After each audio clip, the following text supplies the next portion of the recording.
Dear students, welcome again to Shana's Parveen online class. How are you? Hope you are fine. I am also fine. Dear students, in our last class we talked about noun and adjective. We also learned the noun and adjective suffixes. We also learned the position of a noun and adjective in a sentence.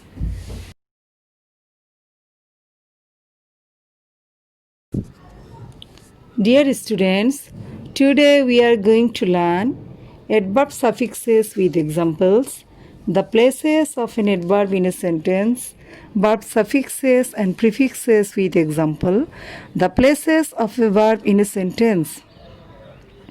Generally, an adverb is used in answer of where, when, why, how. Look at the examples. He came home. Where did he come? In answer, we got home. He came yesterday. When did he come? In answer, we got yesterday.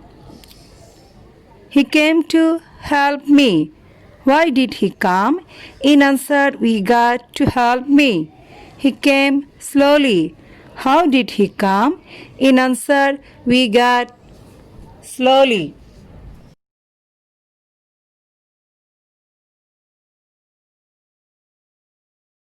All of them are examples of adverb.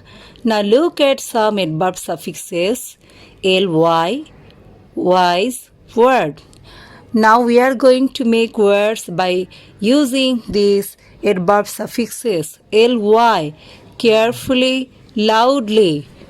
Word, downwards, upwards, wise, clockwise, merit-wise.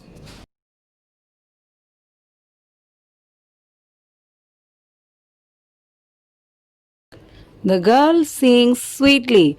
It is an example of adverb of manner. Please come in. It is an example of adverb of place.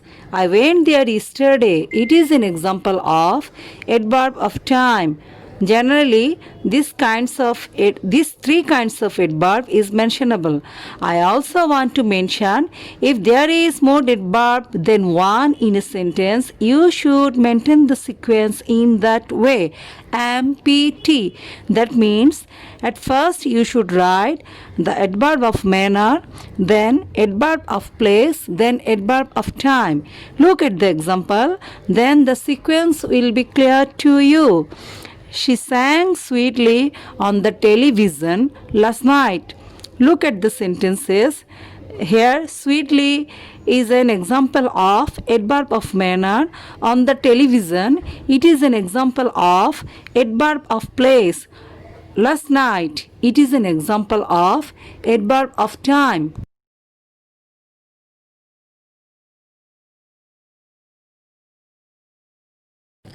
Now, we are going to learn the places of an adverb in a sentence.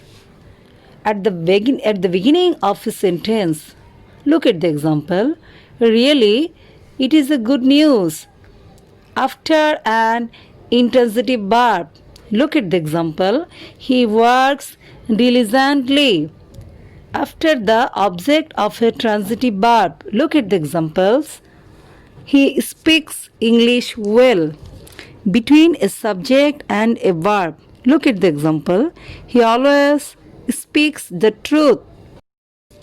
Between main verb and auxiliary verb, look at the example. She is carefully doing the work. After to be verb, look at the example. He always late for school. Article plus adverb plus adjective plus noun. Look at the example. It is a nicely decorated house.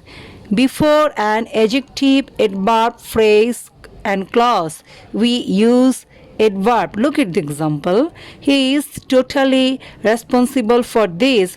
Here, totally is an adverb. It is used before the word responsible, which is an adjective.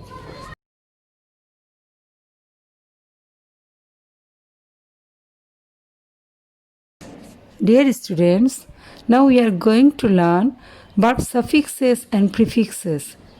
Generally, a verb ends with ise, ize, ify, en, te. These are suffixes. Some verbs begin with en, em, be. These are prefixes. Most of the verbs are roots. Now we are going to make words by using these suffixes and prefixes. ISE, authorize, memorize. IZE, civilize, modernize. IFY, beautify, justify. EN, brighten, deepen. ATE, regulate, originate. Verb prefixes. N, endanger, unravel. Embody, empower. Befool, behead.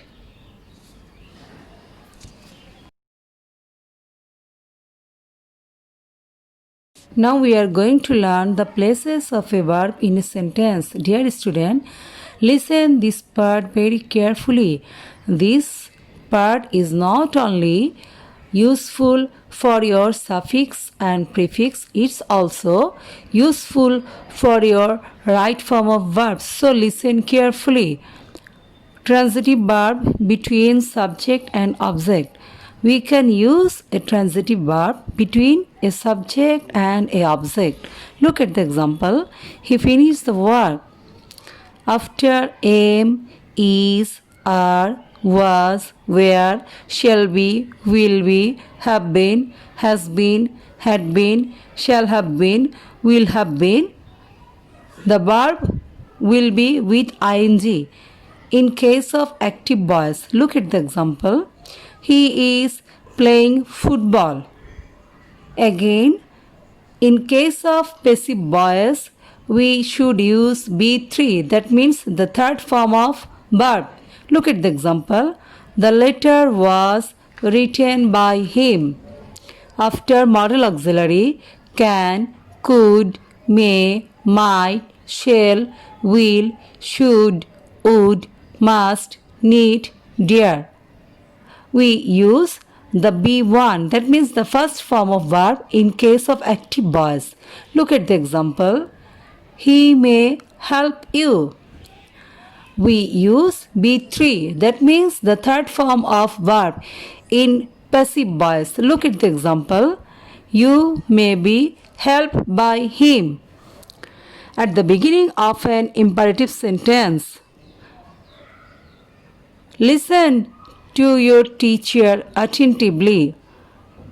Cannot help, cannot bear, feel, like, ought, prefer, look forward to, with a view to, addicted to, used to, prefer to, object to, would you mind, devoted to, with plus gerund, by plus gerund, preposition, we use the ing form of verb.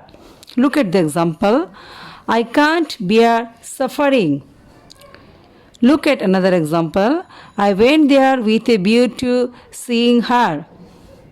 After, had better, had rather, would better, would rather, have to, has to, am to, are to. We use be1. Look at the example. You had better help me. After bare infinitive, that means let, make, see, behold, watch, hear, bid, feel, can't but, used to. We use be1. Look at the example. I let him go there. After the verb, excuse, avoid, forbid, advise, consider, forgive, stop, pardon, suggest, start, practice, finish, enjoy. We use the verb with ing. Look at the example. They started doing their work. After to be and having, we use verb 3. That means the third form of verb. Look at the example. Having closed the door, I went to bed. Look at the another example. The headmaster desired the notice to be hung to in order to plus B1. Look at the example. He reads attentively in order to do well in the examination.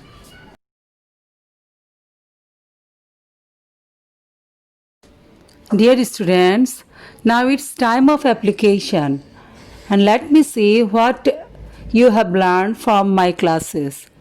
In our JSC examination, there will be 8 gaps and the number is 4. And in our SSC examination, there will be 10 gaps and the number is 5. Now let's see a sample questions. At first, you should read the question very attentively. Then you should decide where you will use noun, adjective, adverb and verb. Now we are going to solve a sample question. Look at the question.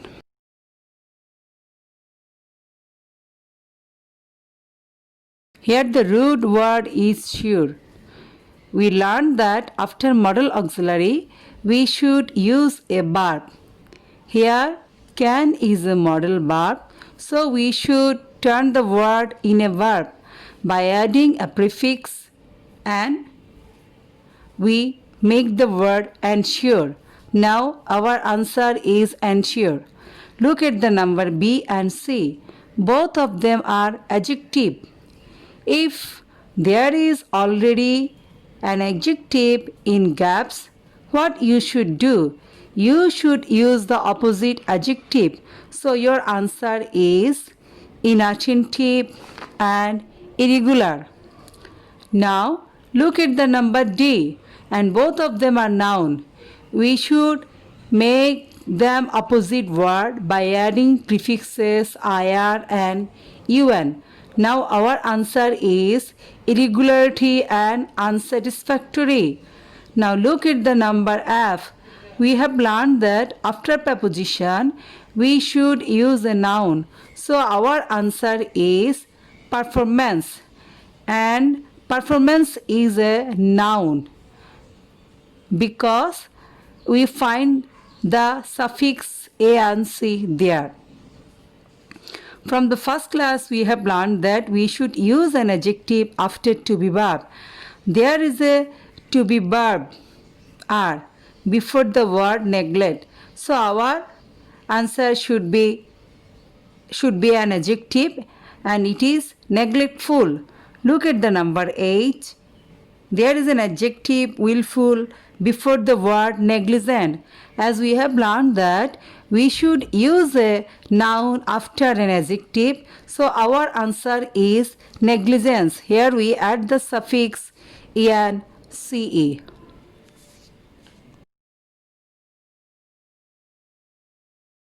Dear students, look at the answer at a glance.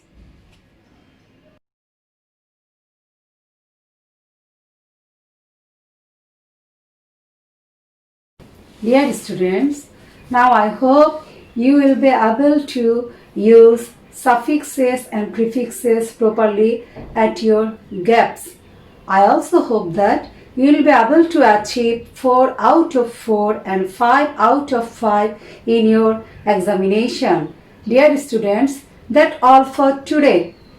I hope you will practice the board questions serially at your home as your homework. Remain safe at home and maintain the rule of health and hygiene. And I also hope that you will be regular and serious in your study. Thank you. Bye.